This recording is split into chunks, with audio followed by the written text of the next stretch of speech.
And now we're talking about overeating, specifically emotional eating. Julie Simon joining us this morning, and you've written a book about this. Yes. And you used to be an emotional eater. Yes, I definitely, I know firsthand how challenging overeating and gaining weight can be. I spent a good portion of my life stuck in a cycle of overeating and dieting. I definitely was an emotional eater. I used food to calm unpleasant emotional states and quiet self-defeating thoughts and numb out so many things. And it took many years of study and therapy and visits to healthcare practitioners for me to figure out all the pieces of the overeating puzzle. And you're certainly not alone. Why do people overeat? Because there is a lot of study about this. Why does it make us feel better when we overeat? Well, really there are three things that lead us to overeat. One is what we call emotional hunger, when we're using food because we have an exaggerated desire for soothing and comfort and distraction and fulfillment. We also use it for what we call spiritual hunger, when we have a yearning for peace and purpose and meaning and inspiration and passion in our life.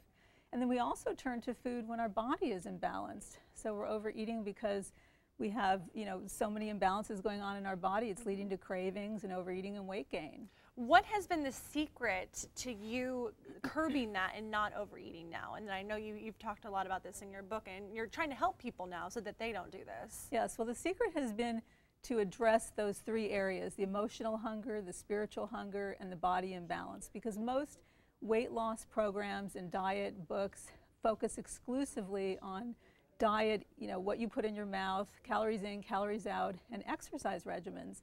And the problem is they fail to address the internal causes that lead us to overeat. So I like to liken it to having a stalled car. And if your car is stalled, polishing the wheels and putting a coat of paint on isn't going to get your car going. You have to pop the hood, listen to the signals underneath the hood, and diagnose the problem, and then deal with what's inside that's going on. And it takes a lot of discipline to knowing that you have an urge to be an emotional eater and then curbing that with smart eating choices. And I know you brought some things here today, things that we should be eating, things that we shouldn't.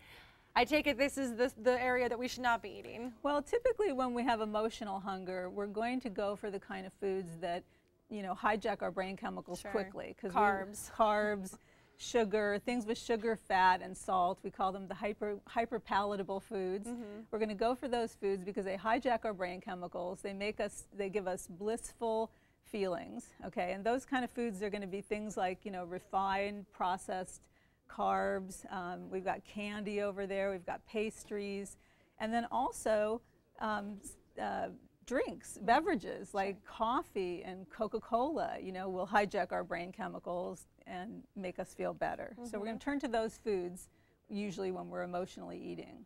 So rather than turn to things like this, it is better to turn to things like this, like fruits and vegetables. Definitely better to turn to fruits and vegetables and whole grains and nuts and seeds and lentils and potatoes and the good kind of fats like olives and avocados. We all kind of know we should be turning to that. It's common sense, but at the time when you're feeling vulnerable, you're feeling sad, you're feeling emotional, you're going to want to reach for these. So how do we stop? Is it just recognizing that we're emotional eaters and doing something to stop it? What is the secret? Well, the secret is we have this phenomenal machine of mind, body, and spirit that give us signals every single day. So the secret is to pay attention to all the signals. So we want to pay attention. We want to eat when we're hungry, and we want to try and stop when we're full. We also want to pay attention to those emotional signals. That's what's most difficult for emotional eaters. So we want to tune in. And let's say we want to grab that stuff rather than this stuff. We want to tune in and we want to go through a three-step process. We want to ask ourselves, what am I feeling in this moment that I want to pick that versus this, okay? What am I needing, really? Maybe I'm grabbing that because I'm lonely and I'm feeling empty. What do I need? Well, maybe what I really need is comfort and soothing.